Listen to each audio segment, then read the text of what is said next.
I just want to do a very brief conversation about crosshairs. So it's a big question I get about cleaning hair. I am going to show a separate image. How do you clean up crosshairs? And it's kind of that idea about like fast. Everyone wants to go fast. You sometimes can't go fast, but I'll do the best I can to show you my quickest method. And for cleaning up crosshairs, I often use Content Aware, and I have an action for that. Heel tool, patch tool, cloning tool, and painting with a brush. All right? So let's get started on that. Isn't this fun? Hair's fun. Seriously, the takeaway from this is painting. You're going to be painting. Everyone loves to paint.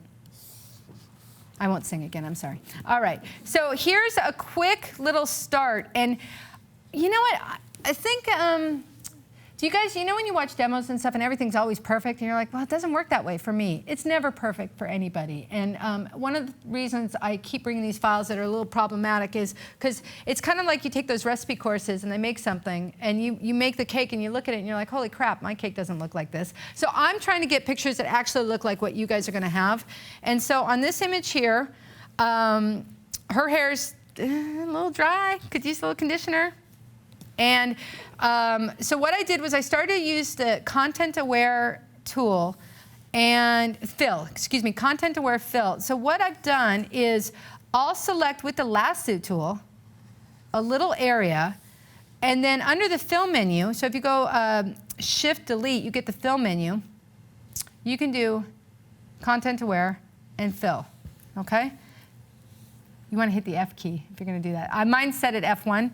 Now look. That didn't look so good. Do you see that? That looks like crap. You don't panic. You just go back to your history panel and go, all right, that didn't work out so well. Let me try something else. Command D. Sometimes with the Content Aware, if you zoom in, you get a better result. Yeah, so do you see how it's the same function, only if you're in a different zoom, it operates different?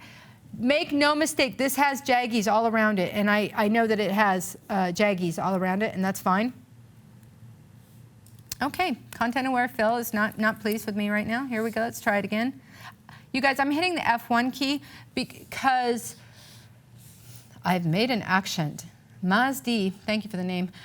So my F1 is my action. I'm gonna take that off button mode. It's a Content Aware fill. Why do I do that? Because why I wanna do that is if I know I'm gonna be going through this file with this gal, with this hair, that's a lot of Content Aware fill, right? I don't want to be hitting Shift Delete, Shift Delete.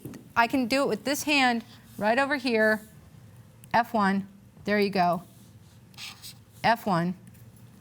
Have my coffee, have a sip, keep going. Now, as I said, it's not perfect, but it's getting me in the ballpark. Other ways you can do it is the heel tool. I'm going to take a moment right now. Do you guys notice I'm retouching on a flat layer? I'm not retouching on a blank layer.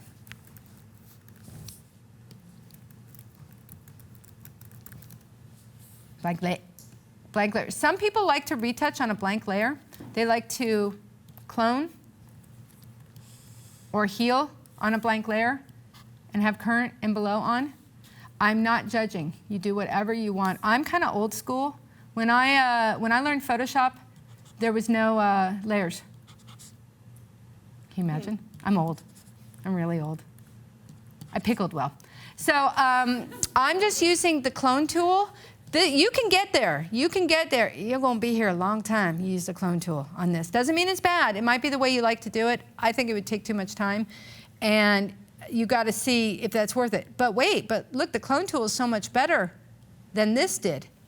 Do you understand that? Look, Content Aware fill is jaggy on this particular image. Cloning was better, but maybe I do a combination. Maybe I do the heavy lifting with the Content Aware fill, and then go back in and clean with the clone tool. And I'm kind of trying to show you here the mess behind the kitchen. You know, I think people get these files, you get these files and everything looks so beautiful. If you looked at these movie posters we do, oh dear God, they're a mess. Why are they a mess? Because you got 8 hours to get 12 people retouched. They're going to be a mess. So I want you to kind of pick and choose which tool, how clean you need to be. Do you want to retouch on a blank layer on the top? Cool. If you don't, just merge them together. Retouch on one layer. You can use the heel tool. If that works better for you, I got to tell you, I find them all to be the same. It's whatever gets you to Kansas. You know what I mean? I'm using the heel tool. But again, do you see how much time it's going to take? I would not get paid enough money to do this one headshot and get rid of all the crosshairs. There's no way I'd make enough money if I did it this way, unless it was a L'Oreal ad and they were going to pay for it. So what I do is a quick method, and then I do the backup paint hair on top. Okay, the backup paint hair on top. You guys cool with that? And what's that? That is literally just what we did before. And again, you can blur it. Now, another thing we have not talked about the hair, smudge tool. What you can also do is use the smudge tool just on the ends. I'm going to make the brush a little bigger. Again, it's that same command, Option, Control. And I can pull these hairs out and make them a little softer and look like the ends that you have. That's the smudge tool. Okay? I want to go back and show you another finishing detail on the other file. So if you guys are clear on this, again, a little bit messy cleanup for the crosshairs. Don't be afraid. And then paint quickly and get it done, and then it'll be worth the money and the time. Cool? And let me be really clear. You could do this perfectly. Perfectly clone and heal it out. It's going to take a lot of time. Doable, just charge for it.